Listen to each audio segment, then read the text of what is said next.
नमो अरिहन्ताणं नमो सिद्धाणं नमो आयर्याणं नमो वज्रायाणं नमो लोये सव्वसाहुणम् ओंकारं बिन्दुसंयुक्तं नित्यं ध्यायन्ति योगिनः कामदं मोक्षदं चैव ओंकाराय नमो नमः। अविरलशब्दघनौघलप्रक्षालितसकलभूतलमलकलङ्का मुनिभिरुपासिततीर्था सरस्वती हरितनोदरितान् अज्ञानतिमिरान्धानां ज्ञानाञ्जनशलाकया चक्षुरुन्मीलितं येन तस्मै श्रीगुरवे नमः। मंगलं भगवान् वीरो मंगलं गौतमो गणी मंगलं कुन्दकुन्दार्यो जैनधर्मोऽस्तु मंगलम् सर्वमङ्गलमाङ्गल्यं सर्वकल्याणकारकं प्रधानं सर्वधर्माणां जैनं जयतु शासनम्। श्रीमत्परमगम्भीरं स्याद्वादामोघलाञ्छनम् जीयात्रैलोक्यनाथस्य शासनं जिनशासनम्।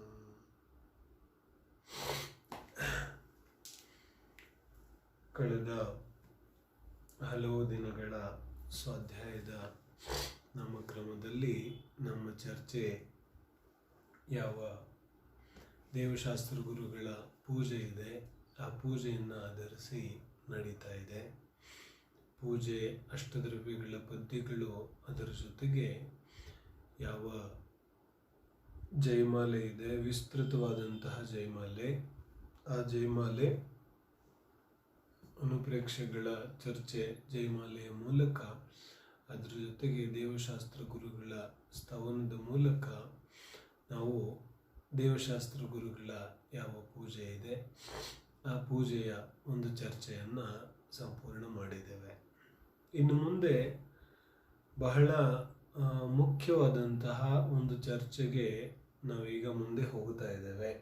ಮುಖ್ಯವಾದಂತಹ ಚರ್ಚೆ ಅಂತ ಹೇಳಿದರೆ, ಸ್ವಾಧ್ಯಾಯದ ಕ್ರಮದಲ್ಲಿ ನಾನು ಹಲವಾರು ಬಾರಿ ಆ ಕಡೆಗೆ ಎಲ್ಲರ ಗಮನ ಹರಿಸಿದ್ದೇನೆ. ಆದರೂ ಕೂಡ ವಿಶೇಷವಾಗಿ ಅದರಲ್ಲೂ ವಿಸ್ತೃತವಾಗಿ ನಾವು ಈ ಚರ್ಚೆಯನ್ನು ತಗೊಳ್ಳೋದಿದೆ. ಚರ್ಚೆ ಏನು ಅಂತ ಹೇಳಿದ್ರೆ, ಶಾಸ್ತ್ರ ಓದುವಂತಹ ಪದ್ಧತಿ. ಈ ಕಡೆಗೆ ನಾನು ಬಹಳ ಸಲ ಎಲ್ಲರ ಗಮನ ಹರಿಸಿದ್ದೇನೆ. ಆದರೂ ಕೂಡ ಇದರ ವಿಸ್ತೃತ ಚರ್ಚೆಯನ್ನು ಮಾಡೋದು ಬಹಳ ಅವಶ್ಯಕ ಇದೆ.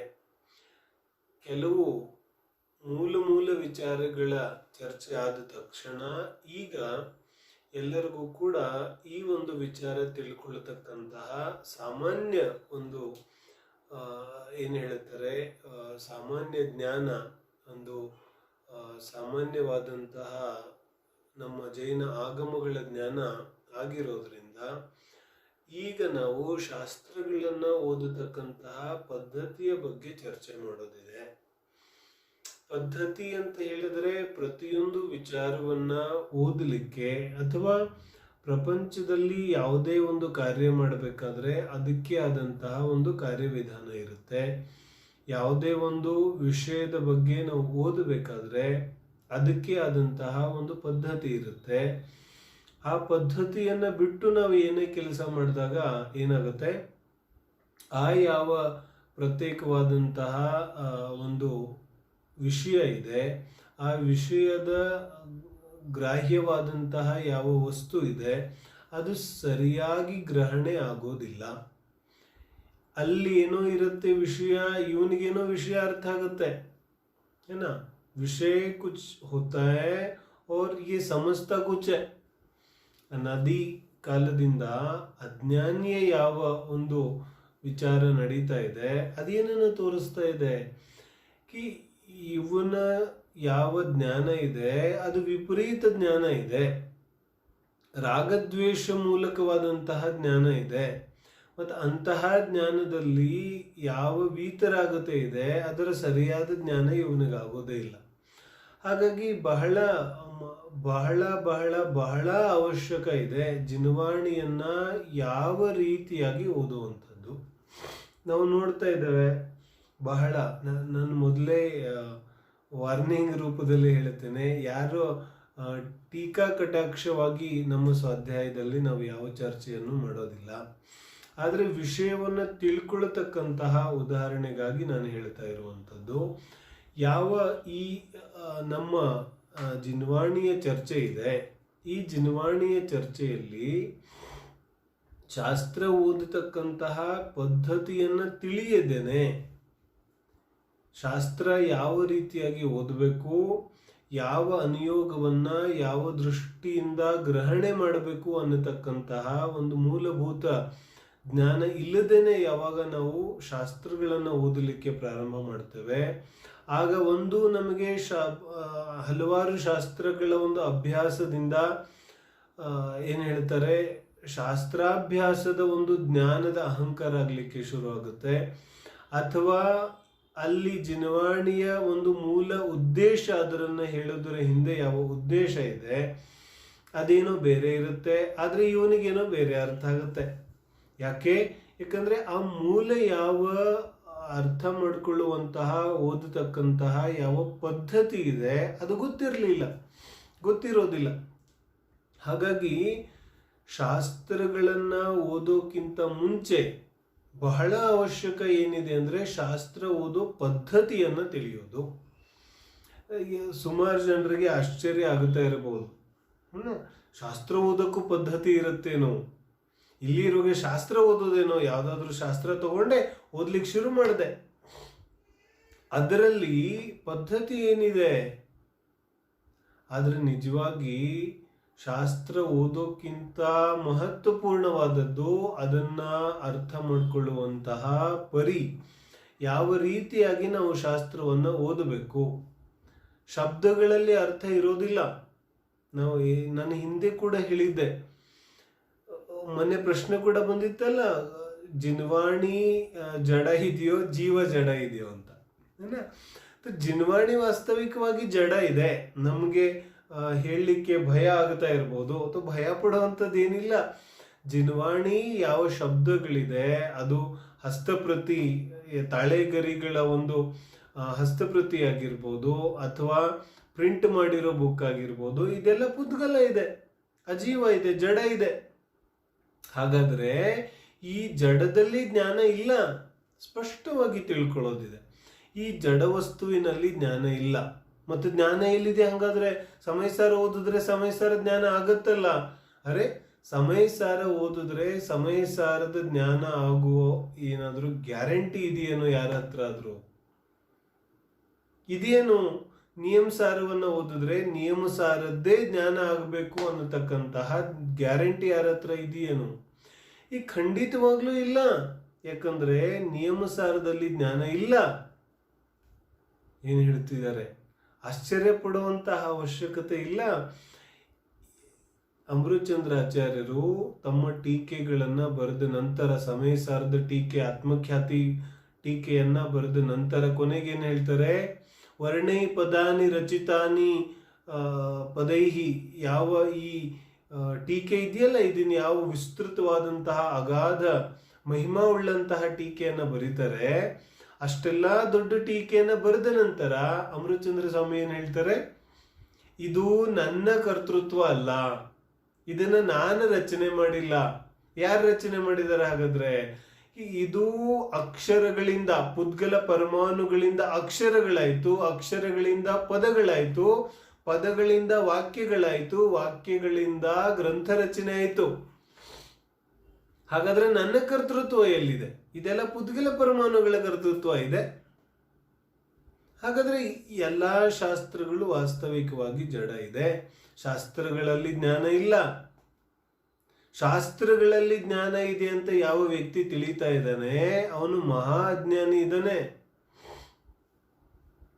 ನಾನು ಯಾಕೆ ಸ್ಪಷ್ಟವಾಗಿ ಹೇಳ್ತಾ ಇದ್ದೀನಿ ಅಂದ್ರೆ, ವಿಚಾರದ ಸ್ಪಷ್ಟತೆ ನಮ್ಮ ಬುದ್ಧಿಯಲ್ಲಿ ಅಷ್ಟು ಆಗಬೇಕು ಅನ್ನೋ ದೃಷ್ಟಿಯಿಂದ ಹೇಳ್ತಾ ಇದ್ದೇನೆ. ಇದು ಜಿನ್ವಾಣಿಯ ಅಭಿನಯ ಅಲ್ಲ. ಸುಮಾರು ಜನಕ್ಕೆ ಜಿನ್ವಾನಿ ಅಭಿನಯ ಅನ್ನಿಸ್ತದೆ. ಅರೆ ಜಿನ್ವಾನಿ ಅಭಿನಯ ಅಲ್ಲ, ಜಿನ್ವಾನಿಯ ವಾಸ್ತವಿಕವಾದ ಮಹಿಮೆ ಇದೆ. ಇದು ಜಿನ್ವಾನಿಯ ನಿಜವಾದ ಸ್ವರೂಪವನ್ನು ಹೇಳೋದು, ನಿಜವಾದ ಮಹಿಮೆ ಇದೆ. ನಾನು ಹಿಂದೆ ಹೇಳಿದ್ನಲ್ಲ, ಮಹಾವೀರ ಸ್ವಾಮಿಯ ವಿನಯ ಅಭಿನಯ ಯಾವುದು? ಮಹಾವೀರ ಸ್ವಾಮಿ ಹತ್ರ ಹೋಗಿ ನಾವು ಬೇಡ್ಕೊಳ್ಳೋದು, ಏನೇನು ಬೇಡ್ಕೊಳ್ಳೋದು?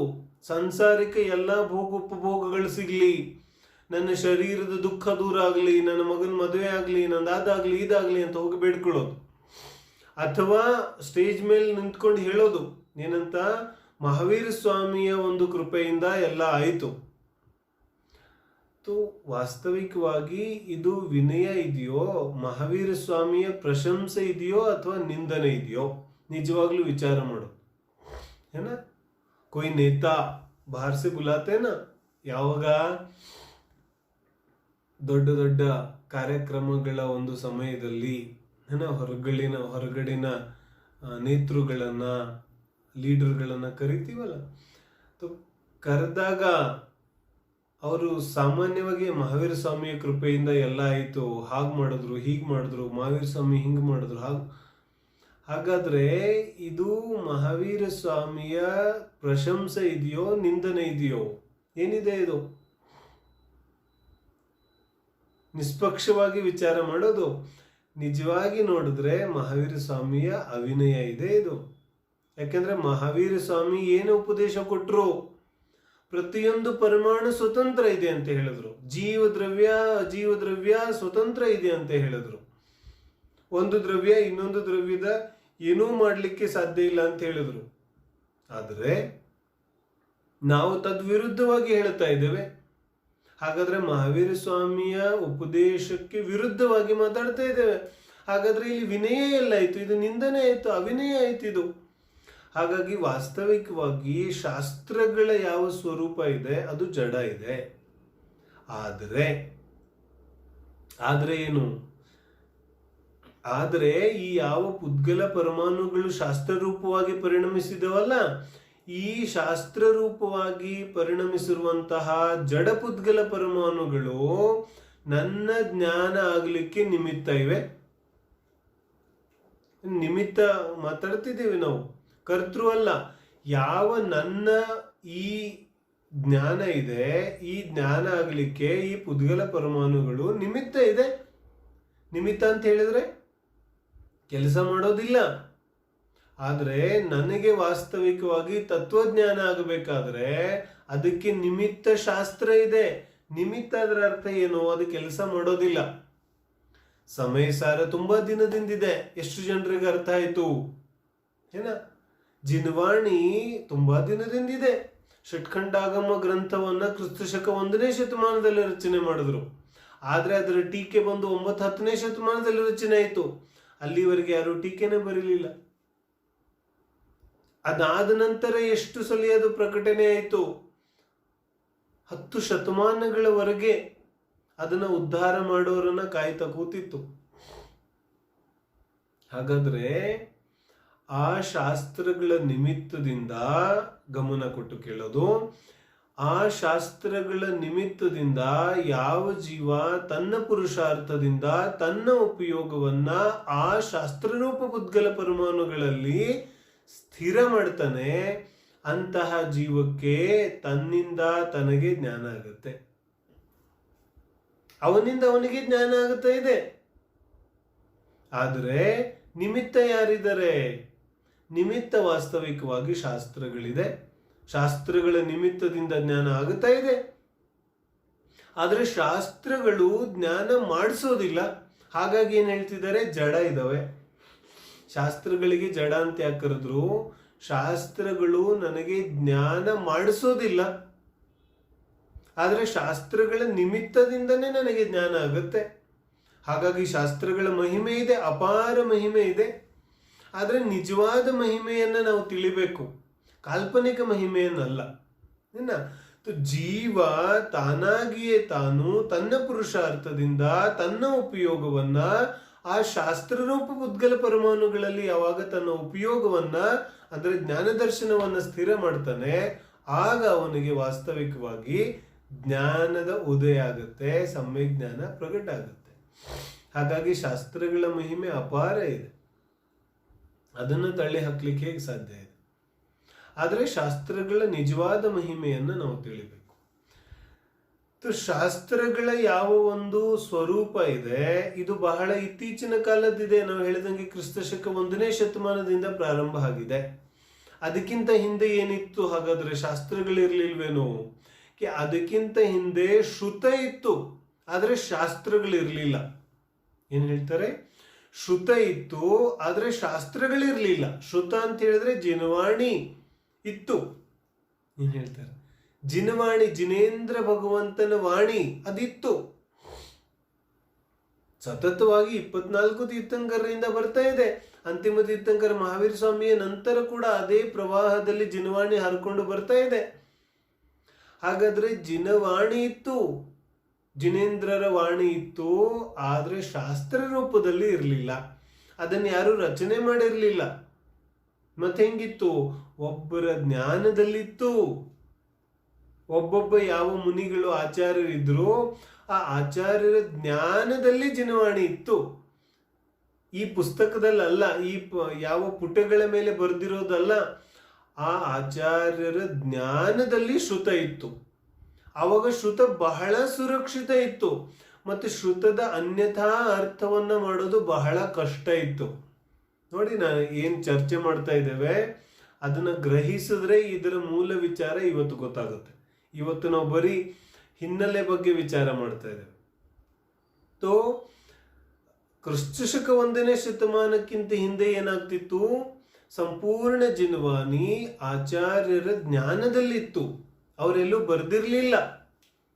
ಹಾಗಾದ್ರೆ ಜಿನವಾಣಿಯನ್ನ ತಿಳಿಬೇಕಾದ್ರೆ ಆ ಆಚಾರ್ಯರ ಹತ್ರ ಹೋಗ್ಬೇಕಿತ್ತು, ಅವ್ರ ಹತ್ರ ಹೋಗಿ ಉಪದೇಶ ಕೇಳಬೇಕಿತ್ತು.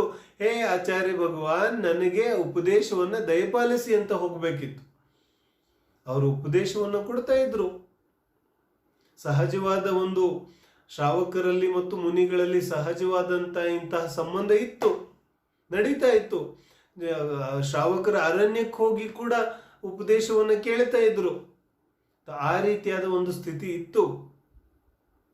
ಹಾಗಾಗಿ ಯಾವಾಗ ಆ ಆಚಾರ್ಯರ ಜ್ಞಾನದಲ್ಲಿ ಶ್ರುತ ಇದೆ, ಆವಾಗ ಯಾವಾಗ ಆಚಾರ್ಯರು ಹೇಳ್ತಾ ಇದ್ದಾರೆ ಆ ಶ್ರುತವನ್ನ, ಆವಾಗ ಆಚಾರ್ಯರು ನಿರ್ಣಯ ಮಾಡ್ತಾ ಇದ್ದಾರೆ ಮುಂದೆ ಯಾವ ರೀತಿಯಾದ ಶ್ರೋತೃ ಇದ್ದಾನೆ, ಅವನಿಗೆ ಯಾವ ರೀತಿಯಾದ ಉಪದೇಶದ ಅವಶ್ಯಕತೆ ಇದೆ, ಅವನಿಗೆ ಯಾವ ರೀತಿ ಉಪದೇಶವನ್ನ ಕೊಡಬೇಕು, ಅದನ್ನ ನಿರ್ಣಯ ಮಾಡೋದ್ರಲ್ಲಿ ಆಚಾರ್ಯರು ಸರ್ವ ಸಮರ್ಥ ಇದ್ದಾರೆ. ಹಾಗಾಗಿ ಜಿನವಾಣಿಯ ಅನ್ಯಥಾ ಅರ್ಥವನ್ನ ತಗೊಳ್ಳಿಕ್ಕೆ ಸಾಧ್ಯ ಇಲ್ಲ. ಯಾಕಂದ್ರೆ ಯಾರು ಜಿನವಾಣಿ ಹೇಳ್ತಾ ಇದ್ದಾರೆ ಅವರು ನಮ್ಮ ಮುಂದೆ ಇದ್ದಾರೆ. ಜಿನವಾಣಿ ಹೇಳೋರು ನಮ್ಮ ಮುಂದೆ ಇರೋದ್ರಿಂದ ಯಾವುದೇ ರೀತಿಯಾದ ಸಮಸ್ಯೆಗಳಿಲ್ಲ. ಆದ್ರೆ ಈಗಿನ ಸಮಯದಲ್ಲಿ ಏನಾಗಿದೆ, ಜಿನವಾಣಿಯನ್ನ ಯಾರ ಜ್ಞಾನದಲ್ಲಿ ಜಿನವಾಣಿ ಇತ್ತು ಆ ಆಚಾರ್ಯ ಪರಮೇಷ್ಠಿಗಳ ಸಾಕ್ಷಾತ್ ಸನ್ನಿಧಿ ನಮಗೆ ಸಿಕ್ಕಿಲ್ಲ. ನಮ್ಮ ಜೊತೆಗೆ ಆಚಾರ್ಯರು ಸಾಕ್ಷಾತ್ ಆಗಿ ನಮ್ಮ ಜೊತೆಗಿಲ್ಲ, ಎಲ್ಲ ಜ್ಞಾನ ವಿಸ್ಮೃತ ಆಗಿ ಹೋಗಿದೆ. ಆದ್ರೆ ಅವರು ಬರೆದಿಟ್ಟಂತಹ ಶಾಸ್ತ್ರಗಳು ನಮ್ಮ ಹತ್ರ ಇದೆ. ಆದ್ರೆ ಸಮಸ್ಯೆ ಏನಿದೆ, ಅದನ್ನ ಹೇಳಲಿಕ್ಕೆ ಸ್ವಯಂ ಆಚಾರ್ಯರು ನಮ್ಮ ಮುಂದೆ ಇಲ್ಲ. ಸಾಕ್ಷಾತ್ ಆಗಿ ನಮ್ಮ ಮುಂದೆ ಕೂತು ಅವರ ಹತ್ರ ಉಪದೇಶವನ್ನ ಕೇಳ್ತಕ್ಕಂತಹ ಪುಣ್ಯೋದಯವನ್ನ ನಾವು ಪಡ್ಕೊಂಡ್ ಬಂದಿಲ್ಲ. ಆದ್ರೆ ವಿಚಾರ ಮಾಡ್ಕೊಳ್ಳುವಂತಹ ಅವಶ್ಯಕತೆ ಇಲ್ಲ. ಅವರು ಎಲ್ಲಾ ರೀತಿಯಾಗಿ ನನಗೆ ಮೋಕ್ಷ ಮಾರ್ಗವನ್ನ ತಂದು ಕೊಡಬೇಕಾಗ್ಲಿಕ್ಕೆ ಅವಶ್ಯಕವಿರುವಂತಹ ಸಮಸ್ತ ತತ್ವಜ್ಞಾನವನ್ನ ಲಿಪಿಬದ್ಧ ಮಾಡಿ ಸುರಕ್ಷಿತವಾಗಿಟ್ಟು ಕೊಟ್ಟು ಹೋಗಿದ್ದಾರೆ. ಆದ್ರೆ ಒಂದೇ ಒಂದು ಸಮಸ್ಯೆ ಇದೆ. ಏನು ಸಮಸ್ಯೆ ಇದೆ? ಆ ಬರೆದಿರುವಂತಹ ಶಾಸ್ತ್ರವನ್ನ ಯಾವ ರೀತಿಯಾಗಿ ಓದೋದು ಅನ್ನೋದನ್ನ ನಾನು ತಿಳಿಬೇಕಿದೆ. ಯಾಕಂದ್ರೆ ಅದನ್ನ ಹೇಳಲಿಕ್ಕೆ ಆಚಾರ್ಯರು ಇಲ್ಲ. ಆದ್ರೆ ಯಾವ ರೀತಿಯಾಗಿ ಓದಬೇಕು ಅನ್ನೋದನ್ನ ಕೂಡ ಅದೇ ಆಚಾರ್ಯರು ಬರೆದಿಟ್ಟು ಹೋಗಿದ್ದಾರೆ. ಏನ ಯಾರು ಶಾಸ್ತ್ರವನ್ನ ಬರೆದಿದ್ದಾರೆ ಅದೇ ಆಚಾರ್ಯರು ಶಾಸ್ತ್ರವನ್ನ ಯಾವ ರೀತಿಯಾಗಿ ಓದಬೇಕು ಅನ್ನೋದನ್ನ ಕೂಡ ಬರೆದಿದ್ದಾರೆ. ಹಾಗಾದ್ರೆ ನಮ್ಮ ಕರ್ತವ್ಯ ಏನಾಗುತ್ತೆ? ನಾವು ಶಾಸ್ತ್ರವನ್ನು ಓದೋದಕ್ಕಿಂತ ಮುಂಚೆ ಶಾಸ್ತ್ರವನ್ನ ಓದುವಂತಹ ಪದ್ಧತಿಯನ್ನ ತಿಳಿಬೇಕಾಗತ್ತೆ.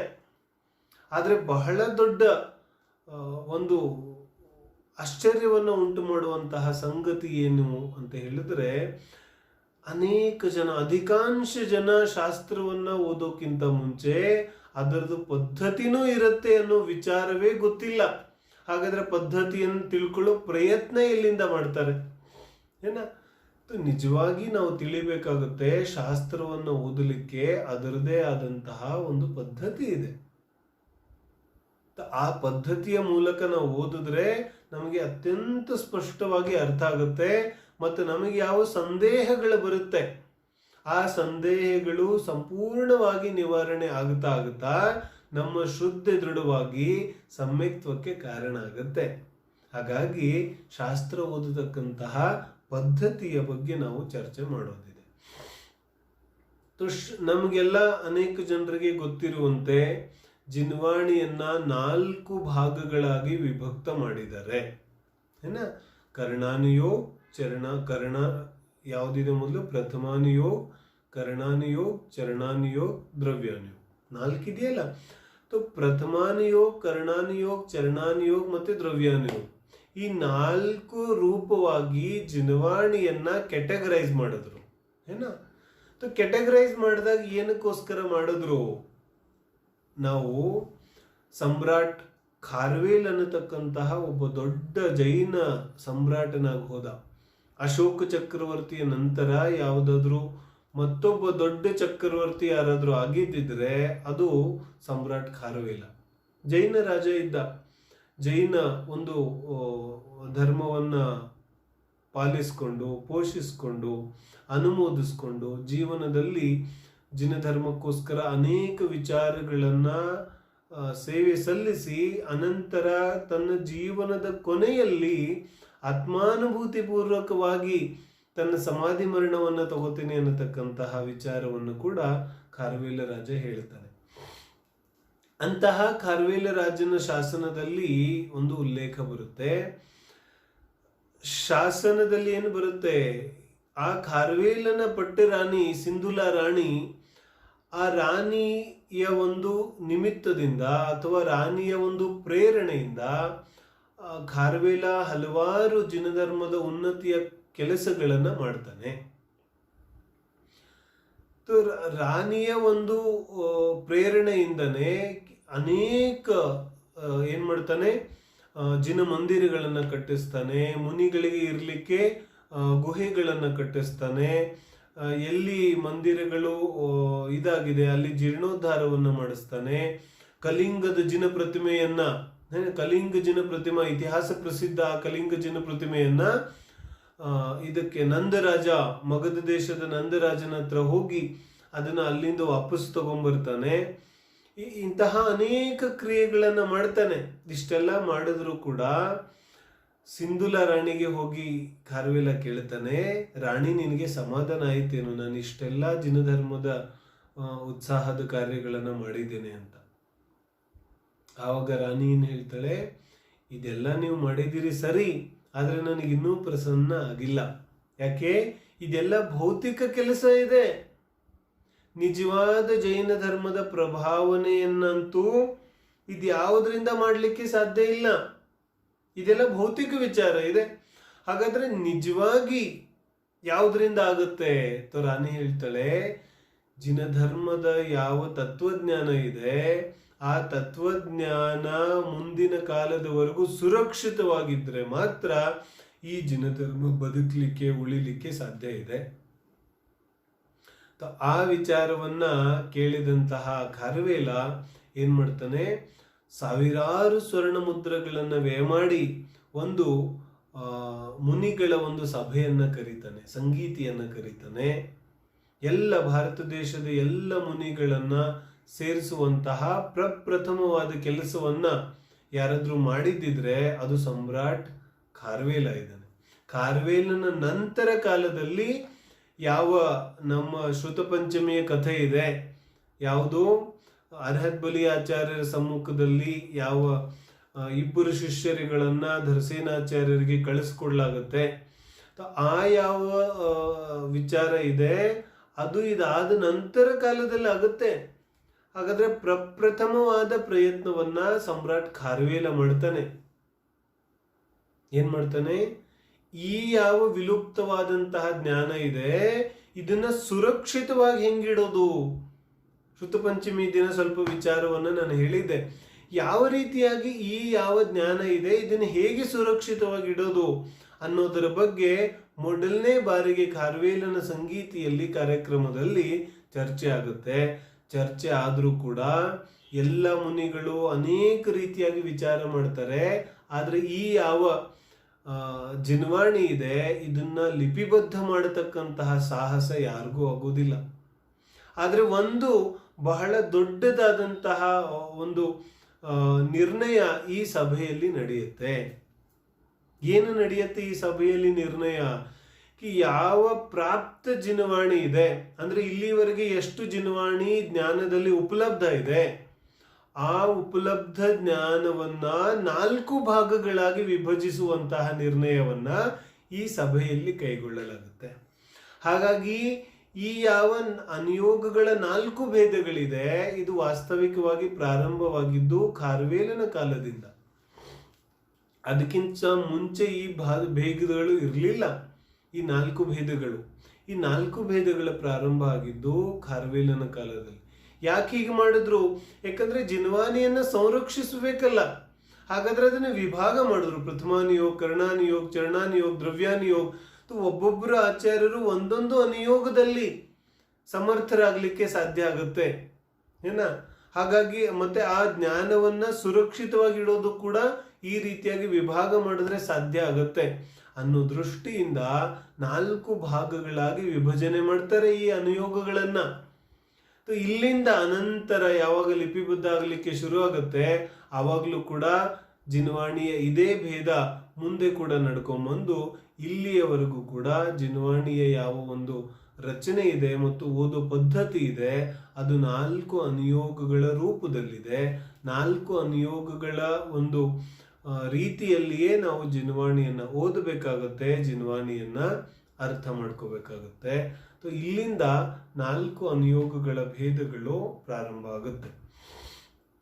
4 ಅನುಯೋಗಗಳ ರೂಪವಾಗಿ ಜಿನ್ವಾಣಿಯನ್ನ ವಿಭಜಿಸಲಿಕ್ಕೆ ಕಾರಣ ಏನು ಅಂತ ಹೇಳಿದ್ರೆ, ಮೊದಲನೇ ಕಾರಣ ಜಿನ್ವಾಣಿಯನ್ನು ಸುರಕ್ಷಿತವಾಗಿಡೋದು.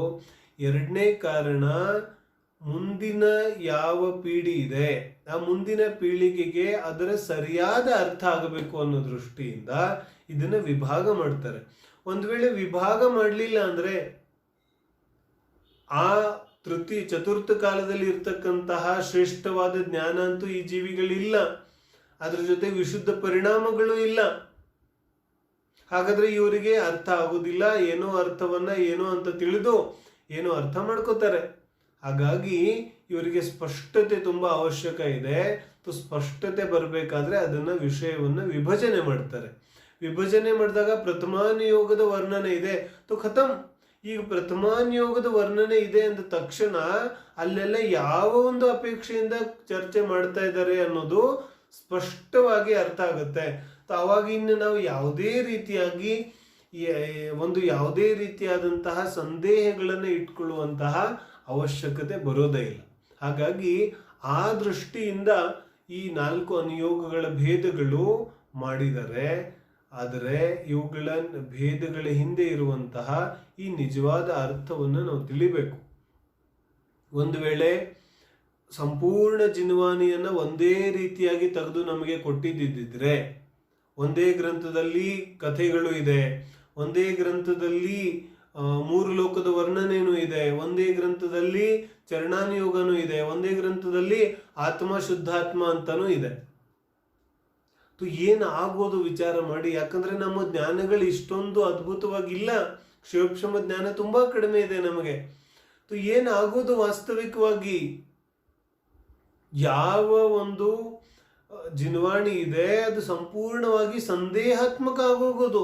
ಏನು ಇಲ್ಲಿ ಒಂದು ಸ್ವಲ್ಪ ಪುಟಗಳ ಹಿಂದೆ ಆತ್ಮ ಶುದ್ಧ ಇದೆ ಅಂತ ಬರೆದಿದ್ರು, ಮತ್ತು ಮುಂದೆ ಸ್ವಲ್ಪ ಪುಟಗಳ ಮುಂದೆ ಹೋದ್ರೆ ಆತ್ಮ ಅಶುದ್ಧ ಇದೆ ಅಂತ ಬರೀತಾ ಇದ್ದಾರೆ, ಆತ್ಮ ಸಂಸಾರಿ ಮನುಷ್ಯ ಇದ್ದಾನೆ ಅಂತ ಬರೀತಾ ಇದ್ದಾರೆ. ಯಾವುದನ್ನು ನಂಬುದಪ್ಪ? ಆಗ್ತಾ ಇರಲಿಲ್ಲ. ಈ ಜೀವಕ್ಕೆ ಅದು ವಾಸ್ತವಿಕವಾಗಿ ಅರ್ಥ ಆಗ್ತಾನೆ ಇರಲಿಲ್ಲ. ಹಾಗಾಗಿ ಆ ಸ್ಪಷ್ಟತೆ ಬರಬೇಕಾಗಿದ್ದು ಬಹಳ ಅವಶ್ಯಕ ಇತ್ತು. ಅದು ಈ ಅನುಯೋಗಗಳ ಮೂಲಕ ಸ್ಪಷ್ಟತೆ ಬರುತ್ತೆ. ಏನ ನಾವು ಇನ್ನು ಅನುಯೋಗಗಳ ಚರ್ಚೆಯ ಮೂಲಕ ಜಿನವಾಣಿಯನ್ನ ಓದುವಂತಹ ಪದ್ಧತಿಯ ಬಗ್ಗೆ ಚರ್ಚೆ ಮಾಡೋದಿದೆ.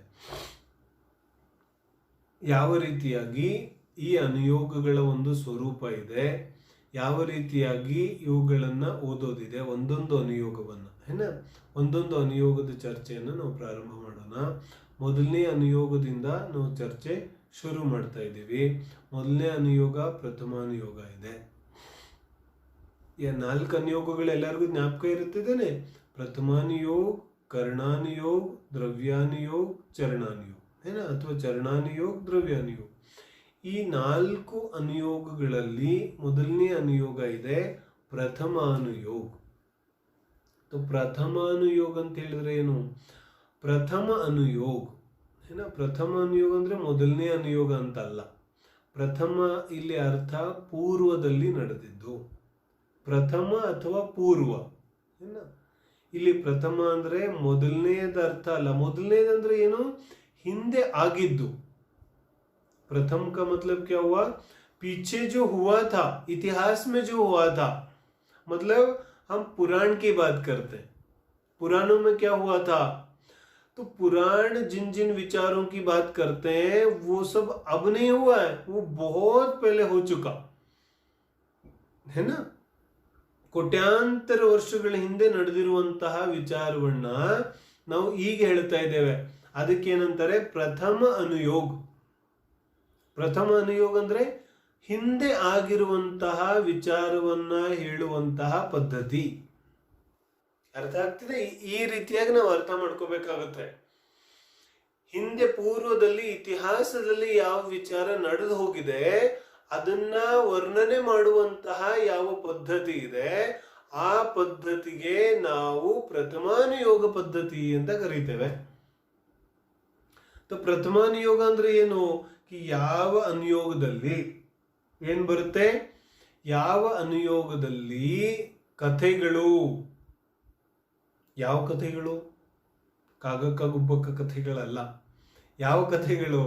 ಕಥೆಗಳು ಅಂತ ಹೇಳಿದ್ರೆ ಪುರಾಣ ಪ್ರಸಿದ್ಧ ಅಥವಾ ತ್ರಿಷಷ್ಟಿ ಶಲಾಕ ಪುರುಷರ ಕಥೆಗಳು,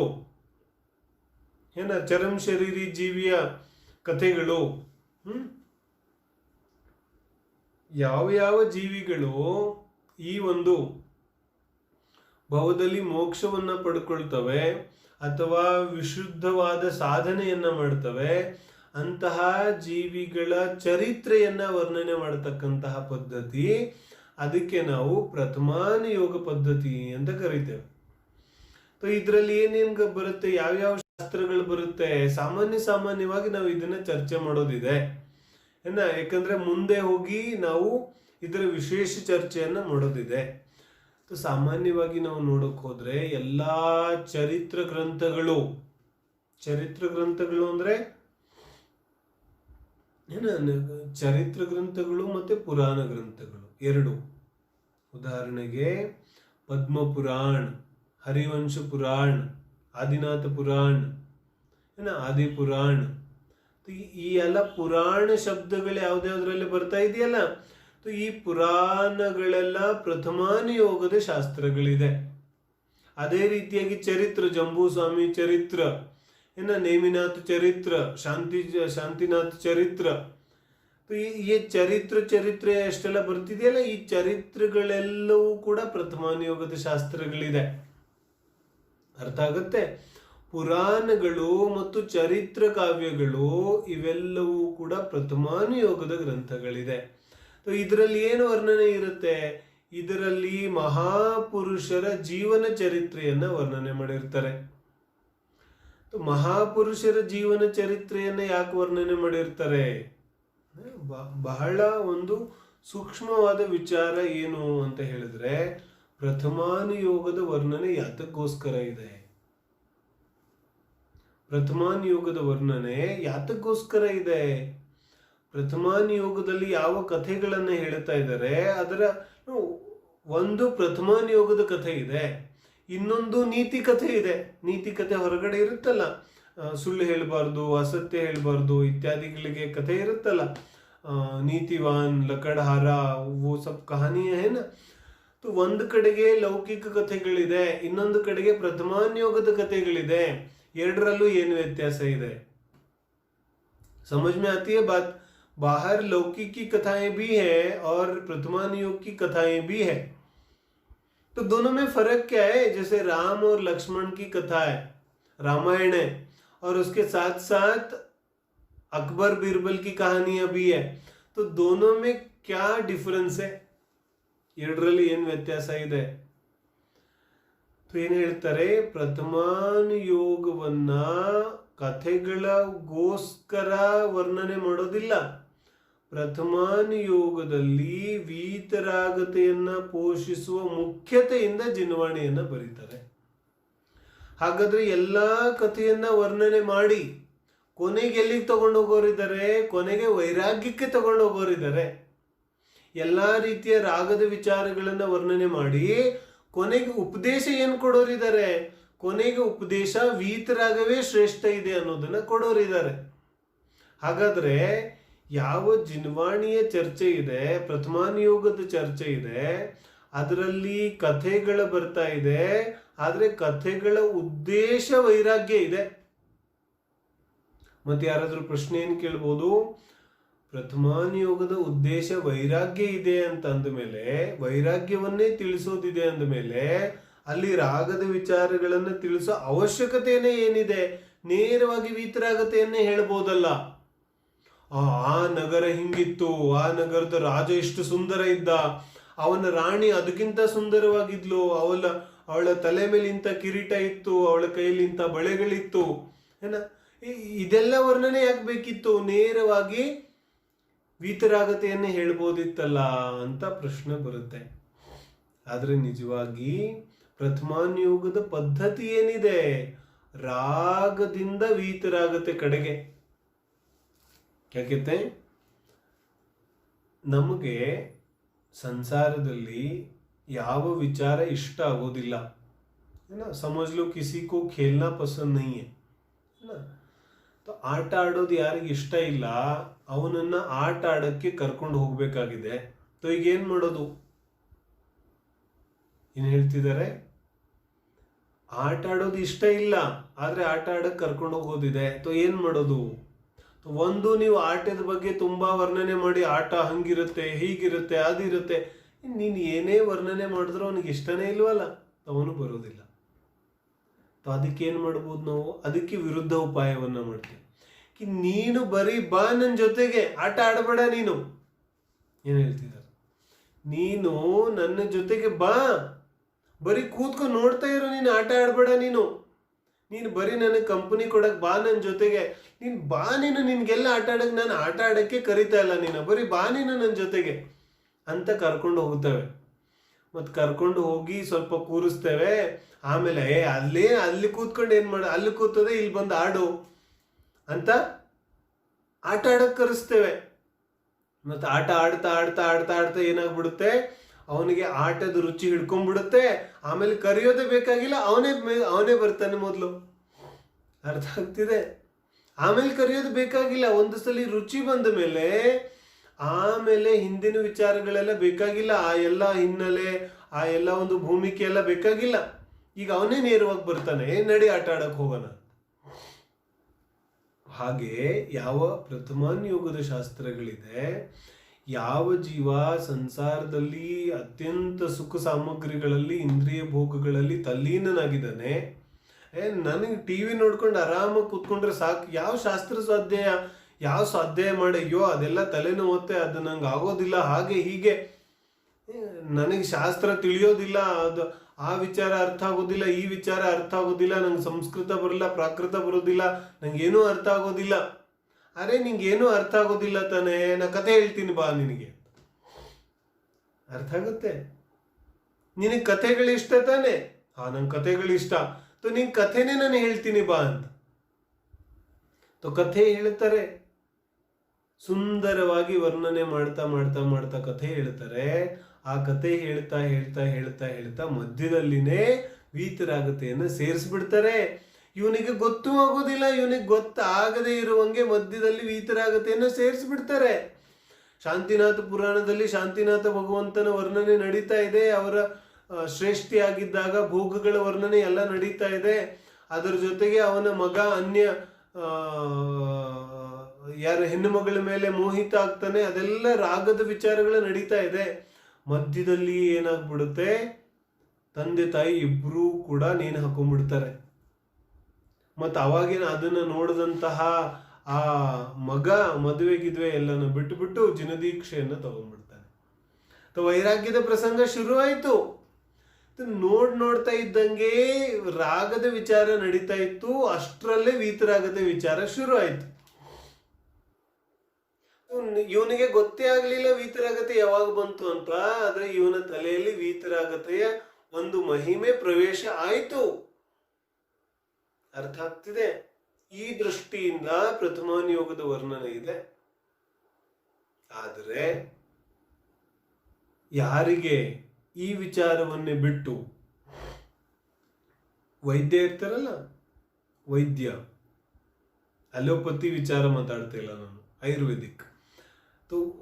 ಆಯುರ್ವೇದಿಕ್ ವೈದ್ಯ ಔಷಧಿಗಳನ್ನು ಕೊಟ್ಟಾಗ ತುಂಬಾ ಕಹಿ ಇರುತ್ತೆ ಔಷಧಿ. ಕಹಿ ಇದ್ದಾಗ ಏನ್ ಹೇಳ್ತಾನೆ, ಈ ಔಷಧಿಯನ್ನ ನೀನು ಜೇನುತುಪ್ಪಲ್ಲಿ ತಗೋ ಅಂತಾನೆ. ತನ್ನ ಜೇನುತುಪ್ಪ ತಿನ್ನೋದಿಲ್ಲ. ಏನ್ ಹೇಳ್ತಾರೆ ವೈದ್ಯರು, ಸರಿ ನೀವು ಸಕ್ಕರೆ ಪಾಕ ಮಾಡಿ ಸಕ್ಕರೆ ಪಾಕದಲ್ಲಿ ತಗೊಳ್ಳಿ.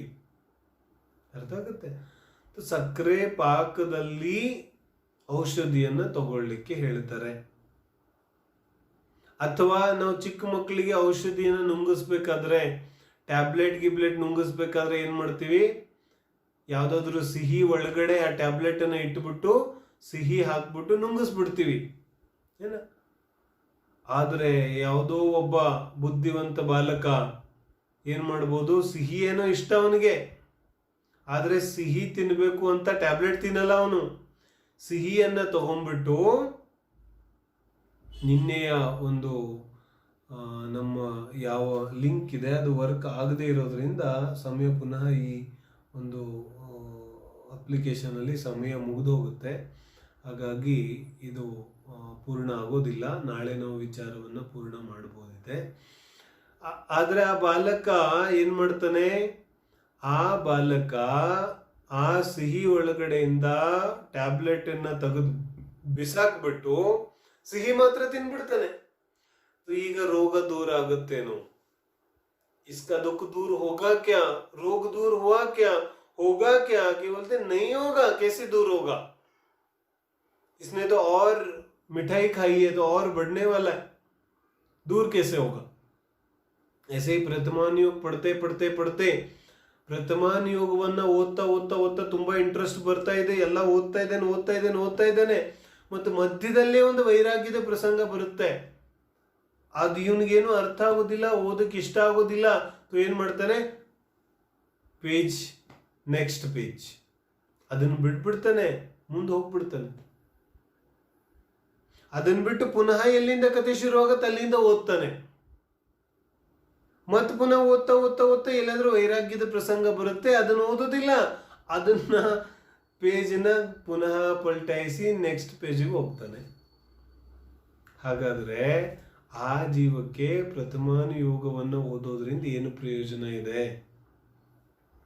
ಅಥವಾ ಅಂತಹ ಜೀವಕ್ಕೆ ಲೌಕಿಕ ಕಥೆಗಳನ್ನ ಮತ್ತು ಈ ಆಧ್ಯಾತ್ಮಿಕ ಕಥೆಗಳನ್ನ ಓದೋದ್ರಲ್ಲಿ ಏನಾದರೂ ವ್ಯತ್ಯಾಸ ಇದೆಯೇನು? ಏನೂ ವ್ಯತ್ಯಾಸ ಇಲ್ಲ. ಅವನು ಪುನಃ ತನ್ನ ರಾಗವನ್ನೇ ಪೋಷಣೆ ಮಾಡ್ತಾ ಇದ್ದಾನೆ. ಅದರಿಂದ ಅವನಿಗೆ ಯಾವುದೇ ರೀತಿಯಾದ ಲಾಭ ಆಗೋದು ಸಾಧ್ಯ ಇಲ್ಲ. ಹಾಗಾಗಿ ಯಾವ ದೃಷ್ಟಿಯಿಂದ ನಾನು ಜಿನವಾಣಿಯನ್ನು ಓದಬೇಕು ಅನ್ನೋದು ಮಹತ್ವಪೂರ್ಣ. ಪ್ರಥಮಾನುಯೋಗದ ಬಗ್ಗೆ ನಾವು ಮಾತಾಡ್ತಾ ಇದ್ದೇವೆ. ಯಾವ ದೃಷ್ಟಿಯಿಂದ ಪ್ರಥಮಾನುಯೋಗವನ್ನು ಓದಬೇಕು? ಇದೆಲ್ಲ ಯಾವ ಸಂಸಾರ ಭೋಗದ ವರ್ಣನೆ ಮಾಡ್ತಾ ಇದ್ದಾರೆ, ಇಷ್ಟೆಲ್ಲ ತುಂಬಾ ಸ್ವಾರಸ್ಯಕರವಾಗಿ ಹೇಳ್ತಾ ಇದ್ದಾರೆ. ಇಂಥ ಅರಮನೆಯಲ್ಲಿ ಇಷ್ಟು ರಾಣಿಯರು, ಇಷ್ಟು ದಾಸಿಯರು, ಇಷ್ಟು ಹಣ, ವಸ್ತ್ರ, ವೈಡೂರ್ಯ, ಬೆಳ್ಳಿ, ಬಂಗಾರ, ಇಷ್ಟು ದೊಡ್ಡ ರಾಜ ಇತ್ಯಾದಿ ವರ್ಣನೆಗಳನ್ನ ಮಾಡ್ತಾ ಇದ್ದಾರೆ. ಆದ್ರೆ ಕೊನೆಗೆ ಎಲ್ಲಿ ಕರ್ಕೊಂಡು ಹೋಗೋರಿದ್ದಾರೆ? ಕೊನೆಗೆ ಇದೆಲ್ಲ ರಾಜವೈಭವ ಕೂಡ ಕ್ಷಣಿಕ ಇದೆ. ಇದೆಲ್ಲ ರಾಜವೈಭವದಲ್ಲಿ ಸ್ವಲ್ಪ ಮಾತ್ರವೂ ಕೂಡ ಸುಖ ಇಲ್ಲ. ಒಂದು ಶಾಶ್ವತ ಆತ್ಮ ವೈಭವ, ಅತೀಂದ್ರಿಯ ಆನಂದವೇ ಶಾಶ್ವತ ಇದೆ. ವೀತರಾಗತೆಯೇ ಶಾಶ್ವತ ಇದೆ. ರಾಗದಲ್ಲಿ ಸುಖ ಇಲ್ಲ, ವೀತರಾಗತೆಯಲ್ಲೇ ಸುಖ ಇದೆ. ಇಂದ್ರಿಯ ಸುಖ ವಾಸ್ತವಿಕವಾಗಿ ದುಃಖ ಇದೆ ಅನ್ನೋ ವಿಚಾರಗಳನ್ನೇ ಅಂತಿಮವಾಗಿ ಪ್ರತಿಪಾದಿಸುವರಿದ್ದಾರೆ. ಆ ಕಡೆಗೆ ನಮ್ಮ ಆಕರ್ಷಣೆ ಆಗಲಿ, ಆ ಕಡೆಗೆ ನಮ್ಮ ಒಲವು ಹೋಗ್ಲಿ, ಆ ಕಡೆಗೆ ನಮ್ಮೆಲ್ಲರ ಗಮನ ಹೋಗ್ಲಿ ಅನ್ನೋ ದೃಷ್ಟಿಯಿಂದ ಆಚಾರ್ಯರು ಈ ಪ್ರಥಮಾನಿಯೋಗದ ವರ್ಣನೆ ಮಾಡಿದ್ದಾರೆ.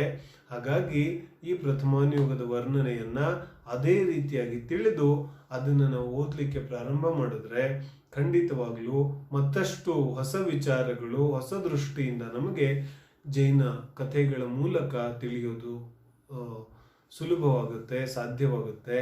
ಹಾಗಾಗಲಿ ಅನ್ನೋ ಉದ್ದೇಶದಿಂದ ಇವತ್ತಿನ ಸ್ವಾಧ್ಯಾಯವನ್ನು